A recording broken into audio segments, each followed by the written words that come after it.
하나님 말씀 함께 봅니다. 함께 보실 하나님 말씀은 신약성경 마태복음 1장 18절에서 25절 말씀입니다. 마태복음 1장 18절에서 25절 말씀.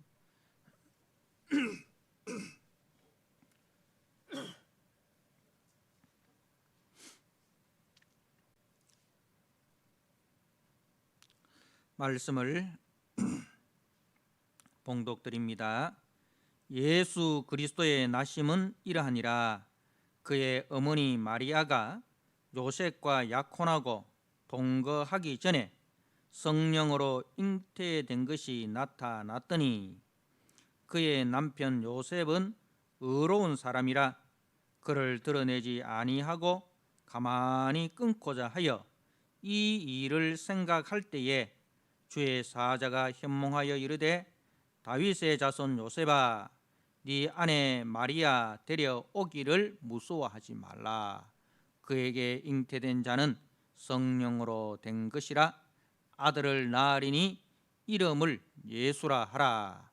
이는 그가 자기 백성을 그들의 죄에서 구원할 자이심이라 하니라. 이 모든 일이 된 것은 주께서 선지자로 하신 말씀을 이루려 하심이니 이르시되 보라, 처녀가 잉태하여 아들을 낳을 것이요 그의 이름은 임마누엘이라 하리라 하셨으니 이를 번역한즉 하나님이 우리와 함께 계시다 함이라. 요셉이 잠에서 깨어 일어나 주의 사자의 분부대로 행하여 그의 아내를 데려왔으나 아들을 낳기까지 동침하지 아니하더니 낳음의 이름을 예수라 하니라. 아멘.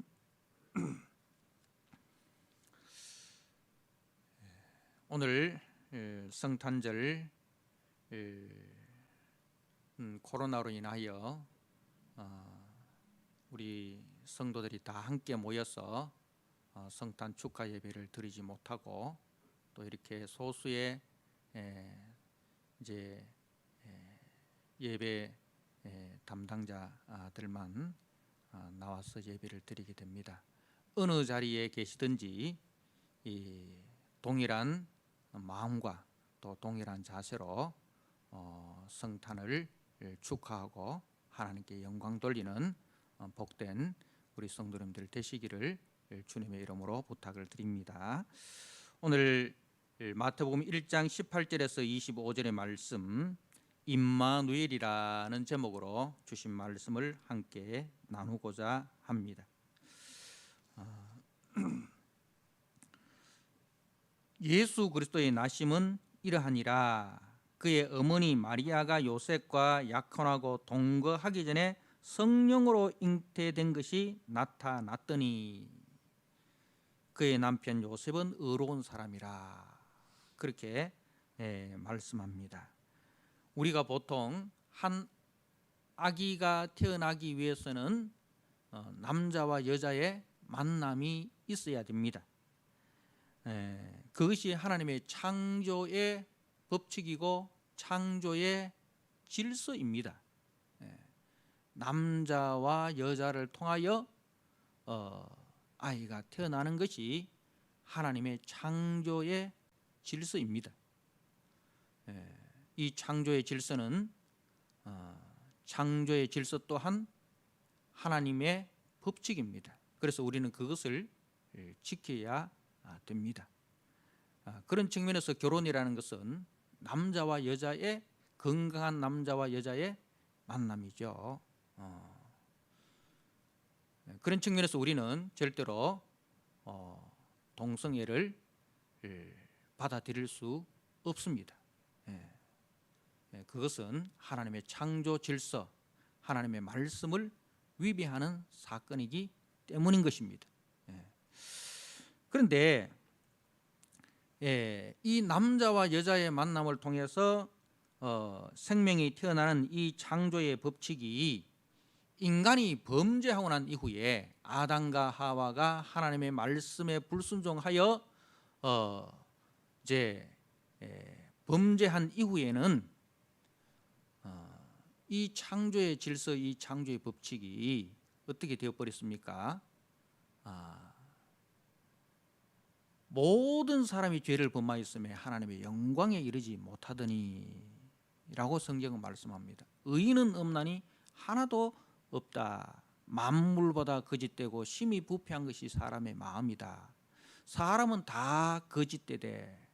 이것이 이 구약과 신약의 일관된 인간에 대해서 일관되게 이야기하는, 모든 인간은 죄인이라는 사실을 이야기를 합니다.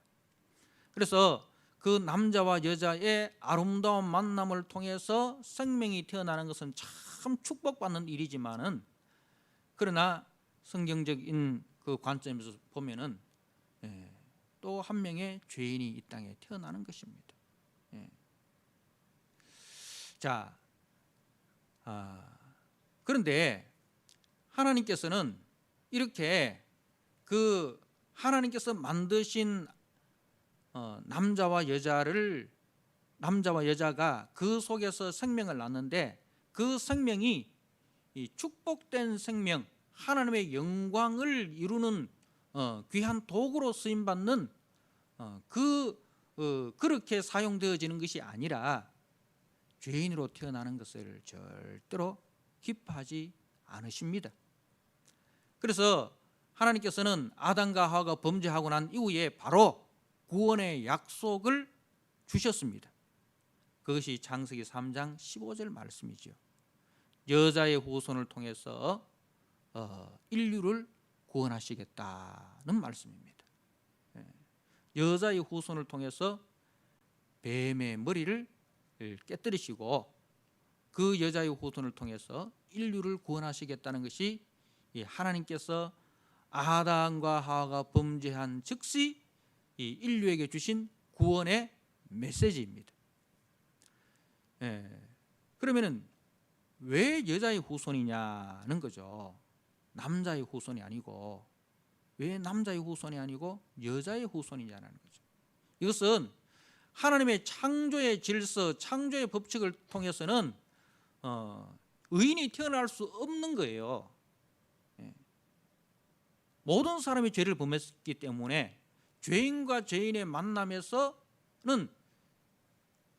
죄 하기 전에는 죄가 나오지 의가 나올 수 없지 않습니까? 우리가 연탄은 아무리 그것을 씻는다고 해서 연탄이 하얘지는 일은 없습니다. 그죠? 그래서 죄인이 아무리 그 죄를 씻는다 해도 죄인은 죄인을 낳을 수밖에 없는, 이것이 이제 그 첫 창조 아래에 있는 인간의 한계입니다. 그래서 하나님은 이 창조의 법칙을 넘어서서 구원자를 보내신다는 거죠. 남자의 힘을 빌리지 않고 여자를 통해서 하나님께서 인류를 구원할 메시아를 주시겠다는 거예요.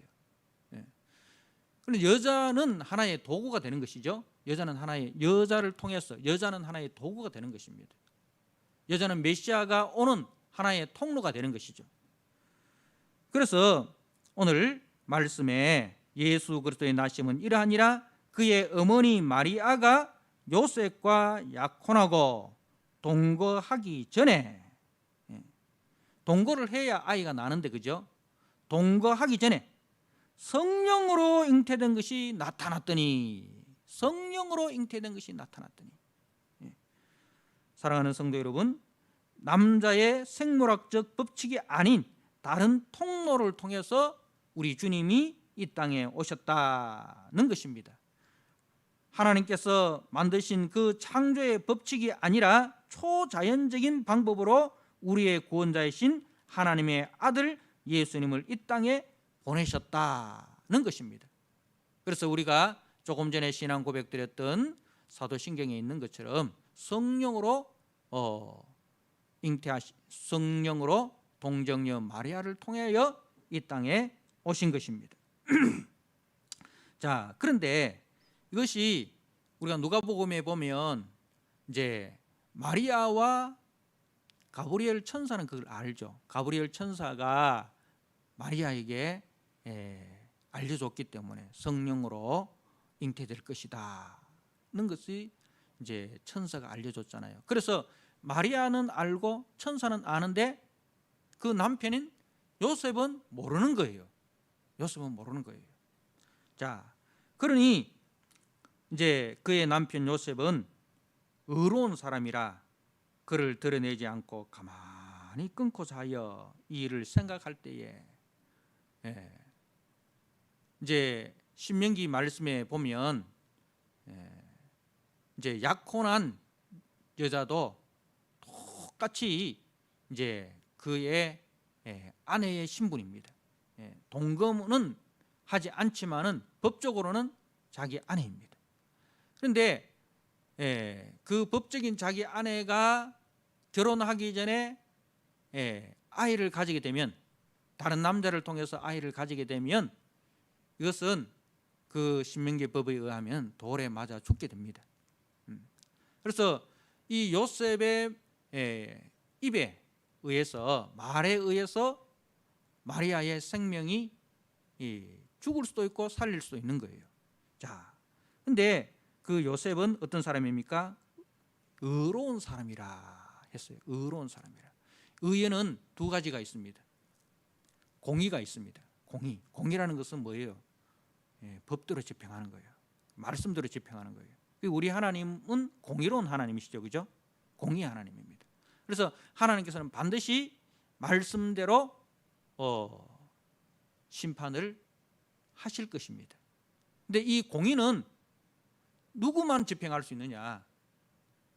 공의의 최종 주권자는 하나님이십니다. 하나님만이 공의로 판단할 수 있습니다. 그런데 또 하나님의 이 의 중에는 공의가 아닌 의가 있습니다. 이 의라는 것은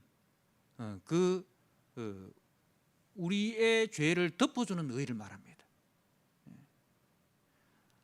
공의의 잣대로 우리를 보는 것이 아니라 그 공의를 집행을 하시는데 우리에게 바로 집행하는 것이 아니고 그 공의를 하나님 자신에게 집행하는 거예요. 하나님의 아들에게 집행하고, 그리고 우리는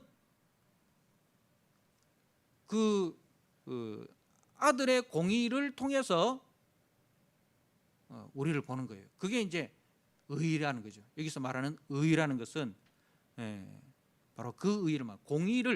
공의를 거쳐서 들어오는 의. 하나님의 아들의 공의를 거쳐서 우리에게 들어오는 의입니다. 그래서 우리가 받아야 할 그 공의로운 심판을 우리가 받지 아니하고 대신 받아주신 그분을 우리가 믿음으로 하나님께서 우리를 보실 때에 의롭다, 죄 없다 이렇게 인정해 주는 거예요. 이거는 하나님의 속성입니다. 하나님의 사랑이죠. 그래서 이 의는 하나님의 긍휼이고 하나님의 자비고 하나님의 사랑입니다. 그래서 하나님의 두 속성이 있죠. 공의와 사랑인데 바로 이 의는 공의에 속한 것이 아니고 사랑에 속한 것이죠. 근데 이 사랑은 반드시 공의를 통해서 우리에게 들어오는 겁니다.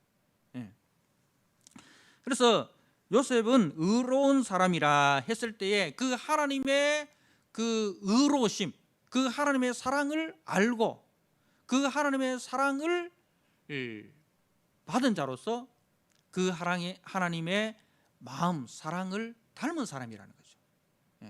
그 하나님의 마음, 그 하나님의 사랑이, 그 하나님의 마음이 이 요셉에게 들어왔다는 거예요. 그래서 하나님께서 나를 공의로 심판하지 아니하시고 나를 의롭다고 인정해 주셨고, 하나님께서 나를 사랑해 주시고 하나님께서 나에게 긍휼과 자비를 베풀어 주신 것처럼 그 마음으로, 그 눈으로 상대방을 보는 거예요. 그냥 공의로운 눈으로만 이 마리아를 보면은 어떻게 됩니까? 죽음이죠. 공의의 눈으로 보면. 그런데 그 공의의 눈이 아니라 사랑의 눈인 거죠. 사랑의 눈으로 보니 어떻게 하면 저 사람을 살릴까, 이게 이제 그 사랑의 마음이죠. 공의의 눈은 어떻게 하면 저 사람을 심판할까, 이게 이제 공의죠. 어떻게 하면 저 사람을 법대로 심판할까, 이게 공의의 눈이라면 의의 눈은 뭐예요? 어떻게 하면 저 사람을 살릴까. 그래서 공의의 눈은 쉽습니다. 그죠? 공의는 쉬워요.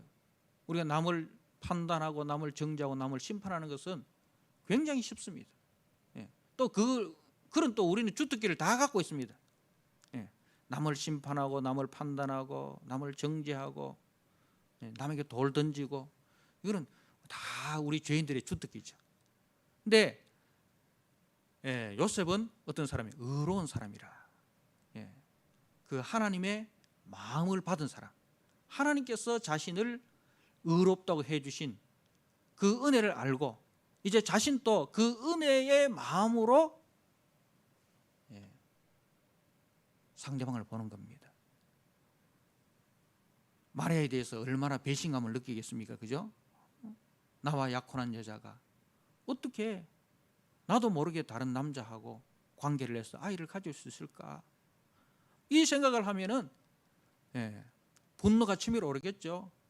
당장이라도 법에 호소해서 법대로 집행하고 싶겠죠. 그런데 요셉은 그렇지 않았다는 거죠. 그래서 요셉은 의로운 사람이라 그를 드러내지 아니하고 가만히 끊고 자요. 이 일을 생각할 때에, 생각할 때에. 그러니까 우리가 생각을 하는데 어떤 생각을 해요? 사람을 살리기 위해서 생각하는 거예요. 어떻게 하면 이 마리아를 살릴까? 어떻게 하면 이 마리아의 죄가 드러나지 않고 사람들에게 창피를 당하지 않고 사람들에게 정죄를 받지 아니하고 이 마리아가 세상 속에서 참 아이를 잘 놓고 그렇게 살아갈 수 있을까? 이 일에 대해서 고민을 하는 거예요. 이게 쉬운 일이 아니잖아요, 그죠? 우리가 참 남의 일에 대해서는 쉽게 이야기를 할 수 있지만 막상 본인이 그 형편이 되면 그게 잘 안 돼요. 그게 잘 안 돼요. 그런데 요셉은 그러한 사람이었다는 거죠. 자, 그렇게 고민을 할 때에 누가 나타납니까? 주의 사자가 현몽하여 이르되, 주의 사자가 꿈에 나타납니다. 꿈에 나타나서 다윗의 자손 요세바가, 다윗의 자손 요세바, 네 아내 마리아 데려오기를 무수하지 말라. 그에게 잉태된 자는 성령으로 된 것이라. 우리가 고민하고 어떻게든지 우리가 하나님의 뜻대로 살려고 하고 하나님의 말씀에 우리가 순종하려고 하고 그렇게 몸부림칠 때에 주의 성령께서 우리를 도와주십니다. 예수님께서도 겟세마네 동산에서 땀방울이 핏방울이 되도록 기도하시지 않습니까? 아버지, 할 수만 있으면 이 잔을 내게서 옮기시옵소서. 그러나 나의 원대로 마옵시고 아버지의 원대로 하옵소서.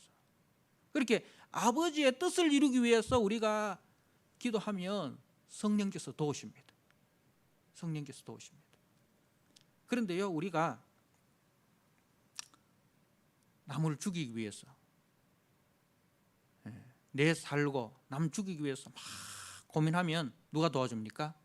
마귀가 도와줍니다. 마귀가 그 일에는 전문가거든요. 그래서 마귀가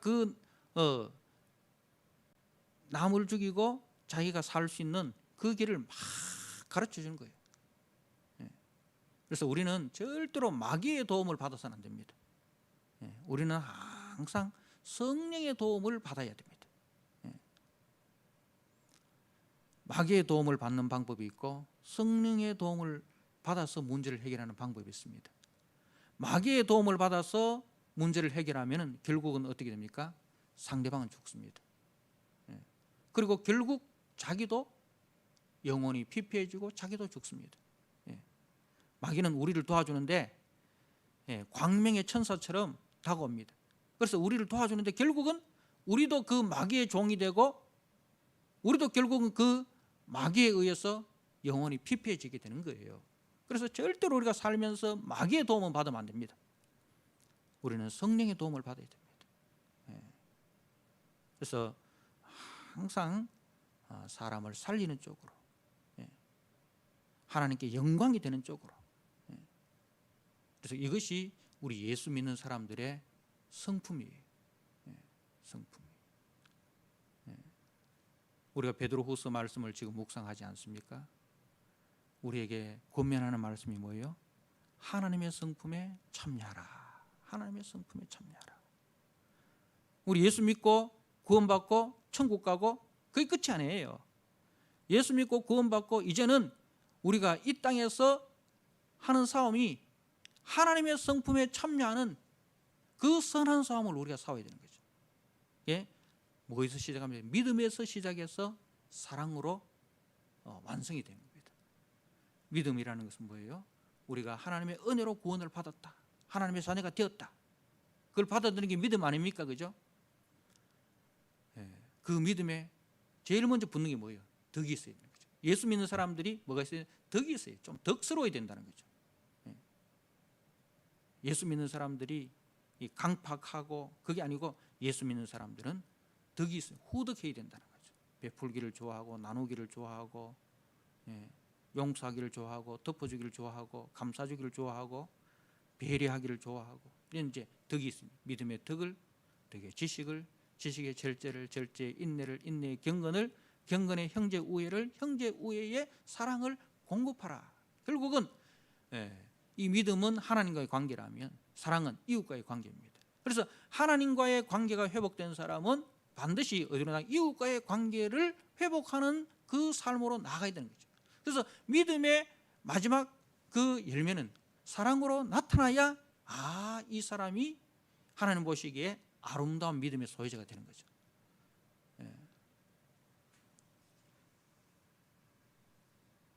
요셉이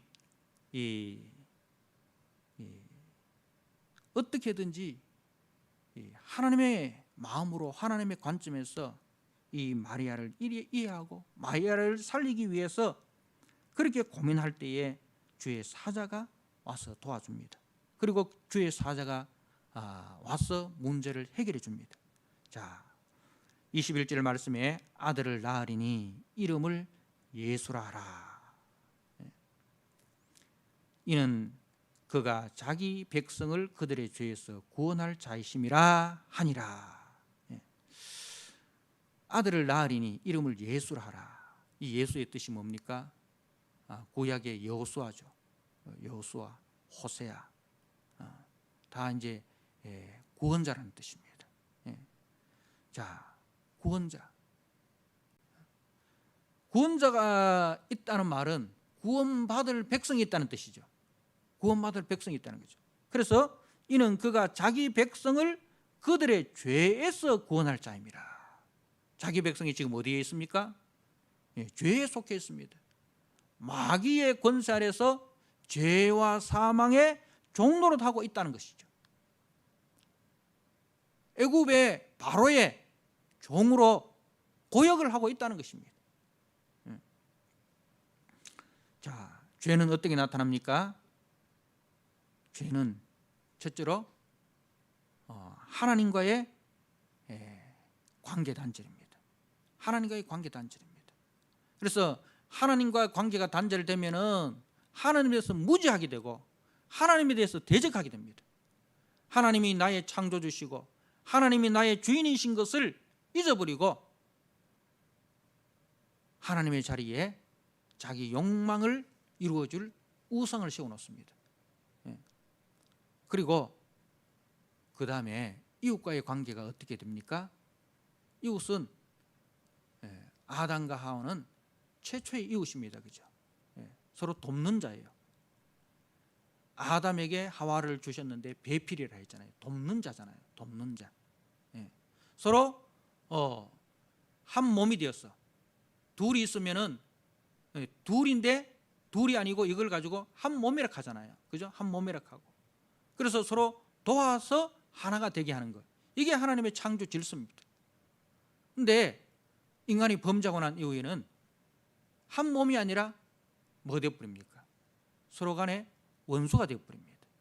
서로 간에 원수가 됩니다. 그래서 죄가 하나님을 향해서는 하나님에 대해서 무지하게 되고 하나님에 대해서 대적하게 되고 하나님의 자리에 자기 욕망을 채워줄 우상을 세우고, 그리고 이웃과의 관계는 서로 사랑하고 협력하는 관계가 아니라 서로 경쟁하는 관계고 서로 물고 물리는 그런 원수 관계로 빠져듭니다. 이게 이제 죄에 속한 현상입니다. 죄에 속한 현상입니다. 자, 이런 자기 백성을 구원하기 위해서 예수님이 오셨다는 겁니다. 그래서 우리가 예수를 믿는다, 이 말은 뭐예요? 나는 예수님이 없으면, 예수님의 도움이 없으면 하나님과의 관계도 엉망이고 이웃과의 관계도 엉망인 삶을 살 수밖에 없습니다. 예수님, 나의 구원자가 되어주셔서 나를 도와주십시오. 이 간절함이 우리에게 있어야 됩니다. 날마다 이것이 그냥 예수 믿을 때만, 교회 나올 때만 이 아니라 매일매일의 우리의 삶 속에서, 삶의 현장 속에서 이 기도가 있어야 됩니다. 자, 그리고 이제 22절에 이 모든 일이 된 것은 주께서 선지자로 하신 말씀을 이루려 하심이니, 중요한 것은 뭐예요? 주의 말씀을 이루려 하심이니. 근데 어떤 말씀입니까? 보라, 처녀가 잉태하여 아들을 낳을 것이요 그의 이름은 임마누엘이라 하리라 하셨으니 이를 번역한즉 하나님이 우리와 함께 계시다 함이라. 자, 이게 이제 우리가 역사적인 사건으로 이사야 7장에 이제 아하스 왕이 이 아시리아가 쳐들어왔을 때에 이제 벌벌 떨지 않습니까? 그때 이사야 선지자가 아하스 왕을 찾아갑니다. 떨지 말고, 걱정하지 말고 하나님 믿으라. 하나님이 우리와 함께 하십니다.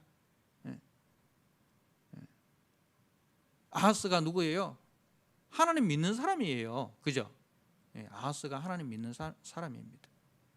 그런데 막상 문제가 딱 터지니까 말은 하나님 믿는다 하는데 실질적으로는 하나님 믿습니까? 못 믿습니까?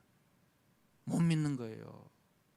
막상 자신의 현실 앞에서는 하나님에 대한 믿음이 없어요.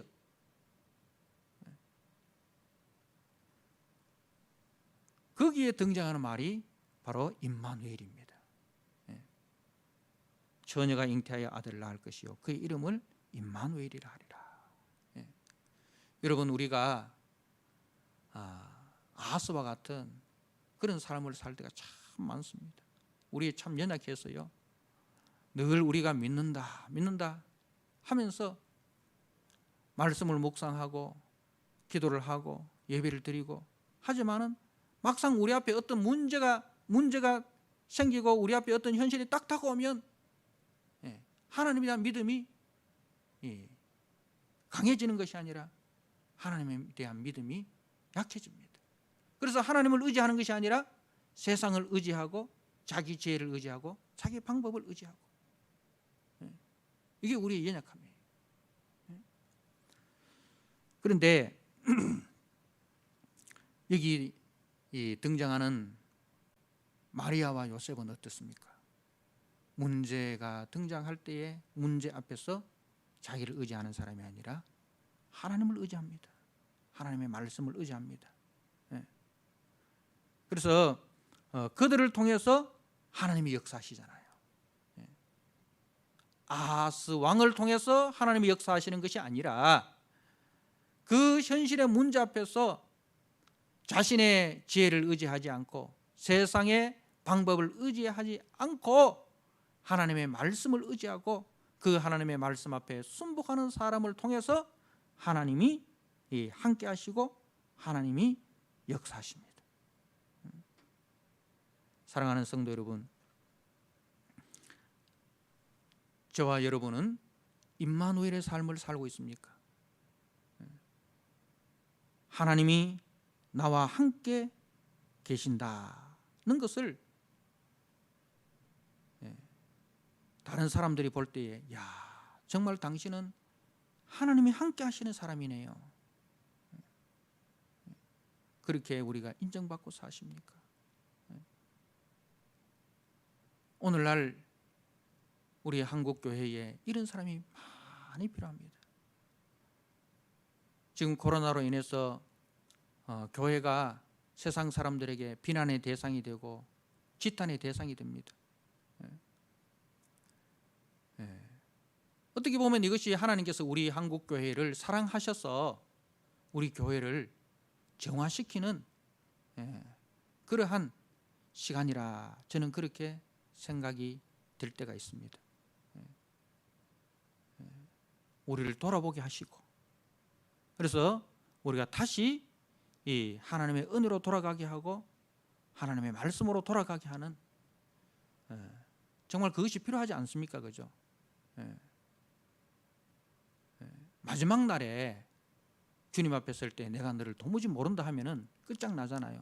그러나 지금 이런 기회를 통해서 내 자신을 돌아보고 정말 내가 하나님과 함께 하고 있는가? 아하스처럼 말로만 하나님과 함께하는 사람이 아니라 마리아와 요셉처럼 실제 자신의 삶 속에서 하나님이 함께하는 그 역사를 보이는 그런 사람으로 내가 살아가고 있는가? 말씀 앞에서 자신을 세우고 점검하고, 그래서 내가 잘못되었다면 빨리 내가 돌이키면 되지 않습니까? 지금은 구원의 때고, 지금은 구원의 때예요. 그러나 지금이 지나면은 더 이상 구원의 기회는 사라지는 거예요. 지금은 우리가 죄를 지어도 용서함을 받을 수 있고, 죄를 지어도 회개하면 주님 앞에 우리가 다 용서함을 받고 깨끗함을 씻을 수 있는 그런 시간이에요. 그런데 구원의 문이 닫히고 난 뒤에는 아무리 문을 두드려도 내가 너를 도무지 모른다, 그날에는 그렇게 끝이 나버리는 거예요. 여러분, 오늘 우리는 이 말씀을 통해서 하나님이 우리와 함께 계시다, 임마누엘, 예수님이 이 땅에 오셨습니다. 예수님이 어디 계십니까? 예수님이 어디 계십니까? 예수님이 지금 우리 마음에 집을 지으시고 우리 마음에 가십니다. 그죠? 성령이 우리 마음 가운데, 우리 마음 중심에 와 계십니다. 너희가 하나님의 성전인 줄 알지 못하느냐? 성령께서 우리 마음에 계십니다. 성령께서 우리 마음의 주인으로, 우리 마음의 왕으로 계십니다. 우리 다 임마누엘이에요. 하나님이 우리와 함께 계시다. 그런데 중요한 것은 뭐냐? 그 하나님이 우리와 함께 하심을 나타내는 사람이 있고, 하나님이 우리와 함께 하는 것을 나타내지 못하고 등잔 위에 불을 가려놓고 있는 사람이 있다는 거예요. 우리는 등잔 위에 불을 밝히 비춰야 됩니다. 그래서 나를 통해서 하나님이 우리와 함께 계시다는 것을 우리 교회 속에서, 우리 가정 속에서, 우리 이웃 속에서, 우리의 모든 삶의 현장 속에서 나타나야 된다는 거죠. 그래서 요셉이 잠에서 깨어 일어나 주의 사자의 분부대로 행하여 그의 아내를 데려왔으나 아들을 낳기까지 동침하지 아니하더니 나음의 이름을 예수라 하니라. 요셉이 마리아의 보호자가 됩니다. 그죠? 보호자가 됩니다. 하나님의 약속을 준행하여, 하나님의 말씀을 준행하여 이 마리아를 보호합니다. 그래서 그 마리아의 순종과 요셉의 순종을 통해서 예수님께서 이 땅에 태어나게 된 것입니다. 사랑하는 성도 여러분, 마리아는 자신의 위험을 무릅쓰고 말씀에 순종했습니다. 요셉은 마리아의 허물을 어떻게 하면 덮어줄까 고민하였습니다. 어떻게 하면 마리아의 죄를 덮어주고 마리아의 허물을 덮어주고 마리아를 살릴까? 그렇게 고민할 때에 주님의 말씀을 받고 이제는 그 말씀에 순종하여서 말씀을 이루는 도구가 되었습니다. 이것이 바로 임마누엘 성도의 삶입니다. 이것이 구원받은 자의 삶입니다. 성탄으로 말미암아 예수님께서 우리 가운데 오셨습니다. 임마누엘이죠. 이 은혜가 우리 온 성도들에게 임하여서 이제는 나를 통하여 이웃에게 예수님의 그 아름다움이 드러나고 예수님의 빛이 드러나고 예수님의 그 은혜가 드러나는 그 성탄의 은혜를 흘러보내는 그런 복된 성도로 살아가는 귀한 성탄절 되시기를 주님의 이름으로 축복합니다. 아멘. 하나님 아버지, 주님의 은혜와 주님의 사랑을 감사합니다. 허물과 죄로 죽었던 저희들을 버려두지 아니하시고 여자의 후손을 통해서 반드시 내 백성을 구원하리라 주님 약속하시고 그 약속대로 주님 이 땅에 오셨습니다. 주님이 이 땅에 오실 때에 아버지 마리아의 순종과 또 요셉의 그 의로움을 통하여 하나님께서 일하셨습니다. 하나님 아버지, 오늘 성탄의 은혜를 받은 우리 모든 믿음의 성도들, 아버지여, 이제 우리와 함께 하신 임마누엘 그 은혜, 그 영광을 우리가 오늘날 이 땅에서 밝히 드러내는 우리 성도들이 되게 하여 주시옵소서. 마리아의 순종과 요셉의 그 순종을 통하여 우리 주님 이 땅에 오셨던 것처럼 이제 주님 다시 오실 그날까지 성탄의 은혜를 받은 우리 모든 믿음의 성도들이 이 땅에서 우리를 통하여 성탄의 은혜를 흘러보내는 아버지 귀한 도구들이 되게 하여 주시옵소서. 하나님 아버지, 그리하여 하나님과의 관계를 회복하고 이웃과의 관계를 회복하여 하나님께 영광이 되고 우리 모든 사람들에게 아버지 평강을 전하는 복된 임마누엘의 성도의 삶을 잘 살다가 주님 다시 이 땅에 오실 그날에 주님으로부터 잘하였다 칭찬받는 우리 모든 성도들이 되도록 주님 축복하여 주옵소서. 예수님께 하신 이름으로 감사하며 기도드리옵나이다. 아멘. 찬송가 121장 찬송 드리면서